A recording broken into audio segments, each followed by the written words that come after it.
कामनाएं देना चाहता हूं और आपको कुछ उत्साहित करना चाहता हूं इससे कि ताकि हम लोग दुनिया में भी, सांसारिक तौर पे भी और आत्मिक तौर से भी हम लोग प्रभु में आगे बढ़ सके और प्रभु हमको आशीष देना चाहता है। यहाँ पर बाइबल की फिलिपियों की पुस्तक उसका 3 अध्याय का 14 पद में लिखा है कि एक बहुत अच्छे, बहुत बड़े परमेश्वर के दास भाई पौलुस थे। उन्होंने ये लिखा है कि 3 अध्याय का 14 पद में, निशाने की ओर दौड़ा चला जाता हूँ ताकि वो इनाम पाऊँ जिसके लिए परमेश्वर ने मुझे मसीह यीशु में ऊपर बुलाया है। यहाँ पर हमको 2026 का ना एक अपना टारगेट बनाना चाहिए और एक योजना बना करके उसको आगे हमको बढ़ना है, उसके पीछे दौड़ना है ताकि वो हमारा काम सफल हो। और उसमें सबसे पहली जगह जो है हमको परमेश्वर को देना। परमेश्वर को हम देंगे जगह तो क्या होगा, परमेश्वर हमारे काम में हमको सफलता देगा। क्योंकि बाइबल में लिखा है कि व्यवस्था की ये पुस्तक तेरे चित्त से कभी उतरने ना पाए, इसी में रात दिन ध्यान दिए रहना, और उसमें जैसा लिखा है उसके मुताबिक करने से तेरे सारे काम सफल होंगे और तू प्रभावशाली भी होगा। ये वचन बाइबल में लिखा है। तो इसलिए जब हम ईश्वर को याद करके, परमेश्वर को याद करके उसकी योजना के अनुसार इस संसार में जब काम करेंगे तो हमको सफलता भी मिलेगी और हमको परमेश्वर से आशीष भी मिलेगी और हम लोग परमेश्वर में खुश और खुर्म पाए जाएंगे। ये चीज़ हम सबको अपने जीवन में लेना चाहिए और जो भी दुख आता है उसमें भी परमेश्वर को धन्यवाद देना चाहिए और जो सुख आता है उसमें भी धन्यवाद देना चाहिए। यह नहीं कि दुख के समय हम उसको बुरा भला कहने लगे और जब सुख आए तो हाँ ईश्वर है और बहुत अच्छा है। तो कई बार हम लोग यही करते हैं, दुख के समय तो ईश्वर ने दे दिया और सुख के समय वो हमने किया। नहीं, हमारे जो सुख है वो ईश्वर की तरफ से है। दुख जो है वो कई कई बार हम लोग पाप करते, उसकी वजह से भी हमारे जीवन में दुख आ जाता है।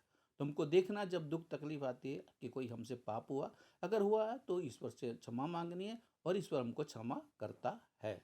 इसलिए बाइबल में लिखा है, अब जो मसीह यीशु में है वो नई सृष्टि है। देखो, पुरानी बातें बीत गई और अब और बाकी चीज़ सब नई हो गई।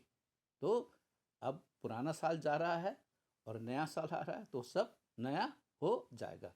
तो प्रभु परमेश्वर आप सबको बहुत बहुत इस नए साल में आशीष दे और आप सबको नया साल 2026 बहुत बहुत मुबारक हो। आमीन। हाँ, मेरा नाम बिशप डॉक्टर याकूब मसीह है और मैं यहीं पर रांची का रहने वाला हूँ और मेरा यही आप लोग को मेरा परिचय है। मेरे पास में मेरी वाइफ है, मेरे बच्चे हैं और हम लोग यहाँ पर रांची में ही रहते हैं। प्रभु आप सबको बहुत बहुत आशीष दे। Ready sir. आप सबको यीशु मसीह के नाम में नमस्कार और मैं बिशप याकूब मसीह और आप लोग को नए साल का जो आज और पुराने साल का, नया साल आने वाला है, पुराना साल अभी जाने वाला कुछ घंटे के बाद में, तो इन दोनों का कुछ बात बताएंगे आपको, जिससे कि आप लोग भी उत्साहित हो सके और आप लोग को भी अच्छा लगे। और सबसे पहले, इससे पहले कि हम लोग स्टार्ट करें, मैं भाई नगेंद्र भाई का और मोहन कुमार भाई का और आशीष झा भाई का बहुत बहुत धन्यवाद करता हूँ कि आप लोग आए और न्यूज़ नेशन भारत का और झारखंड वार्ता का भी धन्यवाद कि आप लोग आए। और इस वक्त में मैं आपको कुछ इस 2025 के बारे में आपको बताना चाहूँगा, जो कि अभी 2025 ख़त्म होने वाला है कुछ घंटे के बाद में।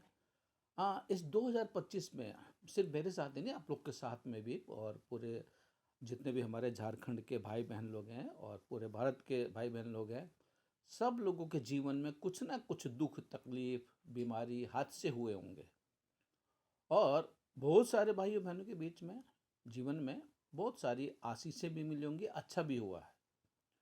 तो मेरा जो यहाँ पर अनुभव है वो ये है कि कई बार हम लोग शारीरिक रूप से भी रोए हैं, आत्मिक रूप से भी रोए हैं, जब जब हमारे जीवनों में दुख तकलीफ़ आया या बीमारी आई और या कुछ ऐसी बातें हुई, तो उन सब चीज़ों में रोना भी आया और आपको भी आया होगा ज़रूर।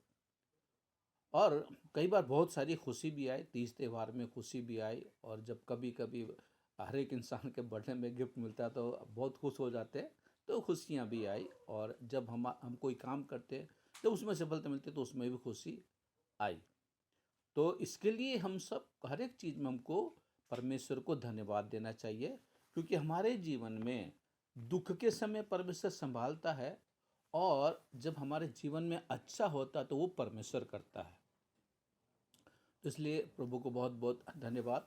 तो मैं एक बाइबल का पद बता करके आपको